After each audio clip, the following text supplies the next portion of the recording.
Hi dear friends, ചെമ്പനീർപ്പൂവിൽ വരാൻ പോകുന്ന ഒരു അടിപൊളി എപ്പിസോഡിനെ പറ്റിയാണ് പറയാൻ പോകുന്നത്. അങ്ങനെ നമ്മുടെ ചന്ദ്രമതി ആധാരം വെച്ച് പൈസ വാങ്ങിയത് എല്ലാവരും അറിയുകയാണ് കേട്ടോ. ആകെ പ്രശ്നമാവുകയാണ്. ഫിനാൻസ് ഓഫീസിലേക്ക് എല്ലാവരെയും വിളിച്ചിട്ട് പൊക്കെ ഇട്ട് കൊടുത്തിട്ടാണ് പിന്നീട് ചന്ദ്രയെ വീട്ടിലേക്ക് കൊണ്ടുപോകുന്നത്. വീട്ടിലെത്തിയതിനു ശേഷം എല്ലാവരും ചന്ദ്രയോട് മാറി മാറി ചോദിക്കുന്നുണ്ട്, ആധാരം എന്തിനാണ് വെച്ചതെന്നും ആർക്കു വേണ്ടിയിട്ടാ നീ ആധാരം പണയം വെച്ച് പൈസ കൊടുത്തത് എന്നെല്ലാം. ചന്ദ്രമതിയാണെങ്കിൽ എത്ര ചോദിച്ചിട്ടും ഒന്നും പറയുന്നില്ല കേട്ടോ. ഇതേ സമയം സച്ചി രവീന്ദ്രനോടായിട്ട് പറയുന്നുണ്ട്, അച്ഛാ ചിലപ്പോ ഇവന് വേണ്ടിയിട്ടായിരിക്കും അമ്മ പൈസ എടുത്തിട്ടുണ്ടായിരിക്കുക. ഇത്രയും രൂപ എടുത്തിട്ട് നമ്മൾ ആരോടും പറയാതെ ആധാരം വെച്ച് പൈസ വാങ്ങിച്ചു. അപ്പൊ എത്ര ധൈര്യം ഉണ്ടാവണം നോക്കണം അമ്മയ്ക്ക് ഇങ്ങനെയൊക്കെ ചെയ്യാനായിട്ട്. ശ്രീകാന്ത് ഉടനെ പറയുന്നുണ്ട് കേട്ടോ, അതെ അത് ശരിയാണ്, ഒരു വാക്ക് പോലും അമ്മ ആരോടും പറയാതെയാണ് ഇങ്ങനെ ചെയ്തത്.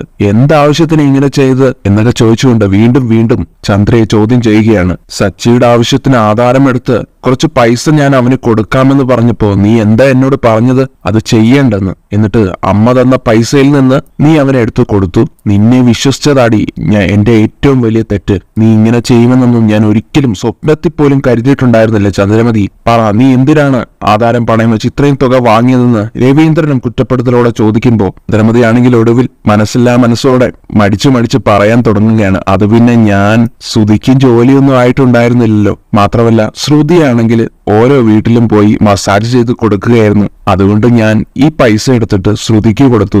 ആ ക്യാഷ് കൊണ്ട് അവൾ ഒരു പാർലറും തുടങ്ങി. അപ്പൊ ചന്ദ്രമതി ഇത് നിസാരമായിട്ട് അങ്ങോട്ട് പറയുന്ന കേൾക്കുമ്പോ എല്ലാവരും ഞെട്ടിപ്പോ തരിക്കുകയാണ് കേട്ടോ ചെയ്യുന്നത്. എന്നിട്ട് സച്ചി പറയുകയാണ്, ഓഹോ അപ്പൊ ഈ പാർലറുകാരി ഇങ്ങനെ ഞെളിഞ്ഞു പോകുന്നത് ഞങ്ങളുടെ പൈസ കൊണ്ടുണ്ടാക്കിയ ആ പാർലറോട്ടാണല്ലേ.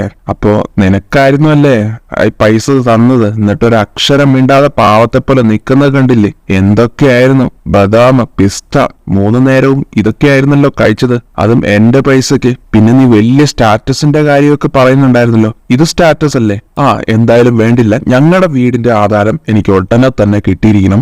എന്തു ചെയ്തിട്ടാണെങ്കിലും ഞങ്ങൾക്ക് ആധാരം തിരികെ എടുക്കണമെന്ന് തന്നെ തീർത്തും പറയുകയാണ് സച്ചി ശ്രുതിയുടെ മുഖത്ത് നോക്കി. ശ്രുതിയും പറയുന്നുണ്ട്, ഞാൻ എന്ത് ചെയ്തിട്ടാണെങ്കിലും ആ ആധാരം നിങ്ങൾക്ക് തിരികെ കൊണ്ടു തന്നിരിക്കും എന്നും പറഞ്ഞ് സങ്കടത്തോടെ പുറത്തേക്ക് ഇറങ്ങി പോവുകയാണ്. ആ ടൈമിലാണ് ശ്രുതിയെ നമ്മുടെ നവീൻ വിളിക്കുന്നത്. നവീൻ വിളിച്ചിട്ട്, കല്യാണി നിനക്ക് സുഖമല്ലേ? ഓ കല്യാണി അല്ലല്ലോ, നീ ഇപ്പോ ശ്രുതിയാണല്ലോ. അത് ഞാൻ ഓർത്തില്ല. പിന്നെ ശ്രുതി നിനക്ക് സുഖം തന്നെയല്ലേ? നീ വിചാരിച്ചു അല്ലേ ഞാൻ എന്നും കോമാ സ്റ്റേജിൽ തന്നെ കിടക്കുമെന്ന്? ഇപ്പൊ എനിക്ക് എല്ലാ കാര്യങ്ങളും ഓർമ്മ വന്നു. ഞാൻ നിന്റെ അമ്മായിയമ്മയെ വിളിച്ചിട്ടുണ്ടായിരുന്നു, ഇനി ഞാൻ നിന്റെ ഭർത്താവിനെയും വിളിക്കും. അങ്ങനെ എല്ലാവരോടും ഞാൻ തുറന്നു പറയൂടി എന്നൊക്കെ നവീൻ ഭീഷണി സ്വരത്തിൽ പറയുന്നത് കേട്ട് ശ്രുതിക്കാണെങ്കിൽ ഇതൊക്കെ കേട്ട് ശരിക്കും പേടിയാവുകയാണ്. എന്നാലും നവീനോട് പറയുകയാണ്, നിങ്ങൾ ഇനി എന്നെ ഉപദ്രവിക്കരുത്, എന്നെ ഇങ്ങനെ ടോർച്ചർ ചെയ്യരുത്. ഞാനിപ്പോ കല്യാണം എല്ലാം കഴിച്ച് ഒരു ജീവിതം മുന്നോട്ട് കൊണ്ടുപോകുകയാണെന്ന് നിങ്ങൾക്ക് അറിയാലോ. അതുകൊണ്ട് എന്റെ ജീവിതം നശിപ്പിക്കരുതെന്നൊക്കെ താണ് കേണ് പറയുന്നുണ്ടെങ്കിലും നവീൻ പറയുന്നുണ്ട്, നീ കല്യാണം കഴിച്ചോ, സുഖമായി ജീവിച്ചോ, പക്ഷെ എനിക്ക് മാസം ക്യാഷ് കിട്ടിയേ പറ്റൂ. അപ്പൊ ശ്രുതി പറയും, എന്റെ അടുത്ത് പൈസ ഇല്ലെന്ന് ഞാൻ നിങ്ങളോട് എത്ര തവണ പറഞ്ഞു. അതുമാത്രമല്ല എത്ര പൈസ ഞാൻ തന്നു കഴിഞ്ഞു ഓൾറെഡി, നീ എന്റെ അടുത്തുനിന്ന് തരാൻ പൈസ ഇല്ലെന്നൊക്കെ പറയുന്നുണ്ട്. പക്ഷെ നവീനൊന്നും കേൾക്കുന്നില്ല. പാർലറൊക്കെ നടത്തി നല്ല ക്യാഷ് സമ്പാദിക്കുന്നുണ്ടെന്ന് എനിക്കറിയാം. അതുകൊണ്ട് പൈസ ഇല്ലെന്ന് മാത്രം പറയല്ലേ മോളെ, എനിക്ക് മാസാമാസം ഒരു 50,000 രൂപയെങ്കിലും വേണം. കിട്ടിയില്ലെങ്കിൽ നിന്റെ ജീവിതം ഞാൻ കുളമാക്കും എന്ന് തന്നെ പറയുന്നുണ്ട് നവീൻ. ശ്രുതിയാണെങ്കിൽ എല്ലാം കൊണ്ടും ടെൻഷനിലാവുകയാണ്. അതിനുശേഷം നേരെ ചെന്ന് മീരയോട് ഈ കാര്യങ്ങളൊക്കെ പറയുകയാണ്. വീട്ടിൽ നടക്കുന്ന പ്രശ്നങ്ങളെ പറ്റിയും എങ്ങനെയെങ്കിലും 15 ലക്ഷം രൂപയെങ്കിലും തിരികെ കൊടുത്തേ പറ്റൂ, അതിന് എന്താ മാർഗമെന്ന് മീരയോട് ചോദിക്കുകയാണ് ശ്രുതി. അതോടൊപ്പം ശ്രുതി പറയുന്നുണ്ട്, ഇനി എനിക്ക് ആ വീട്ടിൽ പിടിച്ചു നിൽക്കണമെങ്കിൽ ഞാൻ മേടിച്ച പൈസ തിരികെ കൊടുത്ത് ആധാരം ആ വീട്ടിൽ കൊണ്ടുകൊടുക്കണം. അതല്ലെങ്കിൽ എനിക്ക് ആ വീട്ടിൽ നിൽക്കാൻ പറ്റില്ല. പ്രത്യേകിച്ച് ആ സച്ചി, അവൻ എന്തൊക്കെയാ പറഞ്ഞതെന്ന് നിനക്കറിയോ? മാത്രമല്ല ഇതിനിടയിലാണ് ആ നവീനും വിളിക്കുന്നത്. അവനും ക്യാഷ് ചോദിച്ചിരിക്കുക. ഞാൻ എന്ത് ചെയ്യും ശ്രുതി, ചെകുത്താനും കടലിനും ഇടയിൽ പെട്ടിരിക്കുന്ന അവസ്ഥയായി പോയല്ലേ എനിക്ക്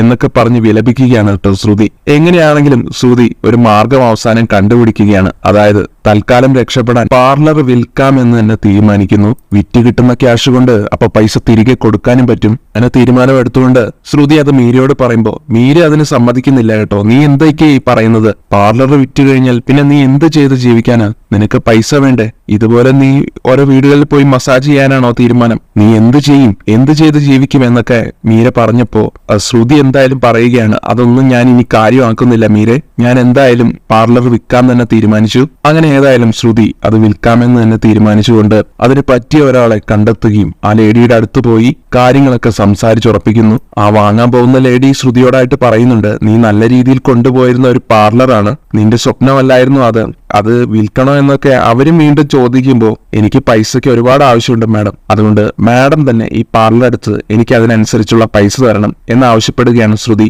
എന്നാൽ അത് കേൾക്കുന്നതും ആ ലേഡി പറയുന്നുണ്ട്, എനിക്കിപ്പോതെ അത് മേടിക്കുകയാണെങ്കിൽ തന്നെ ഇനിയും അതിൽ ഒരുപാട് സാധനങ്ങൾ എനിക്ക് വാങ്ങിക്കാനുണ്ട്, എല്ലാം കൂടെ നോക്കി ഞാനൊരു 13 ലക്ഷം രൂപ അങ്ങ് തരാമെന്ന് പറയുമ്പോ ശ്രുതിക്ക് ആദ്യം അത് സമ്മതമാവുന്നില്ലെങ്കിലും പിന്നെ അത് മതിയെന്ന് തന്നെ സമ്മതിക്കുകയാണ്. എനിക്ക് ക്യാഷ് ആയിട്ട് തന്നെ തരണമെന്ന് ആവശ്യപ്പെടുമ്പോ അങ്ങനെ ചെയ്യാമെന്ന് അവർ സമ്മതിക്കുന്നു. അങ്ങനെ ശ്രുതി പാർലറിനെല്ലാം വിറ്റ് ആ പൈസ കൊണ്ട് ചന്ദ്രമതിക്ക് കൊടുക്കുകയാണ്.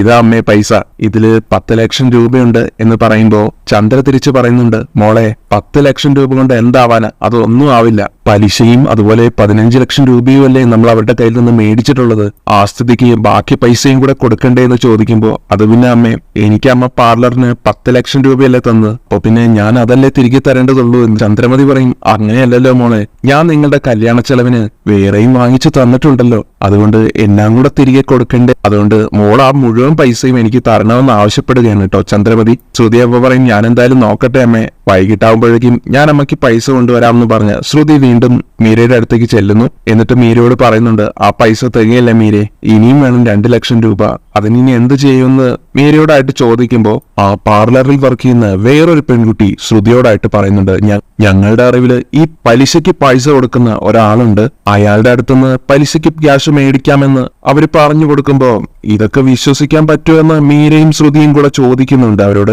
വിശ്വസിക്കാമെന്നേ, ഞാൻ അറിയുന്ന ആളാണെന്ന് ആ പെൺകുട്ടി തിരിച്ചു പറയുന്നു. ഏതായാലും ആ വിശ്വാസത്തിന്റെ പുറത്ത് അയാളിൽ നിന്നും പൈസ മേടിക്കാനായിട്ട് ശ്രുതിയും മീരയും കൂടെ പോവുകയാണ്. പക്ഷെ അയാളെന്ന് പറയുന്നത് രേവതിയുടെ അനിയൻ ശരത്തിന്റെ കൂട്ടുകാരനാണ്. ഇവരൊരുമിച്ചാണ് പണ്ട് സച്ചിയുടെ ബൈക്ക് മോഷ്ടിച്ചതും അതുപോലെ ചന്ദ്രയുടെ ക്യാഷ് ആണെങ്കിലും ബൈക്കിൽ വന്ന് തട്ടിപ്പറിച്ചു കൊണ്ടുപോയതും. അപ്പോ ശരത്തിന്റെ കൂട്ടുകാരന്റെ സ്ഥാപനം തന്നെയാണ് ഇത്.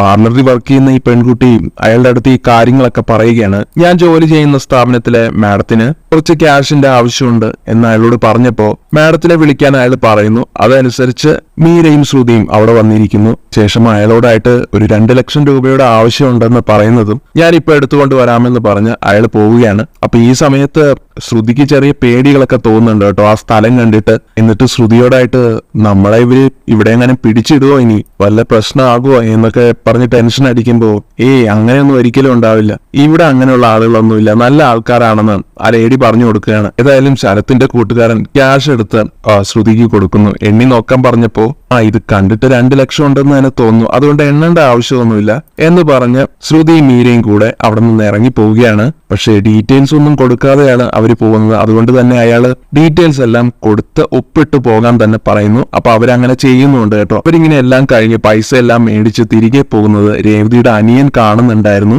ശരത്താണെങ്കിൽ ഇവരെ കണ്ടിട്ട് ഇവരെന്താണ് ഇവിടെ എന്നുള്ള ഒരു ആകാംക്ഷയിൽ അവര് പോയി കഴിഞ്ഞ ഉടനെ കൂട്ടുകാരന്റെ അടുത്ത് ചോദിക്കുന്നുണ്ട് അവരാരാണെന്നും എന്തിനാണ് വന്നതെന്നും ഒക്കെ. അപ്പോ ക്യാഷ് മേടിക്കാൻ വന്നതാണെന്ന് കൂട്ടുകാരൻ പറഞ്ഞു കൊടുത്തപ്പോ ശരത്തിന് ചില സംശയങ്ങളൊക്കെ തോന്നിപ്പോവുകയാണ് ശ്രുതിയെ കുറിച്ച്. അച്ഛൻ ഇത്രയും വലിയ ബിസിനസ്സുകാരനാണ്, മലേഷ്യയിൽ നിന്നൊക്കെയാണ് ശ്രുതി പറഞ്ഞിരിക്കുന്നത്.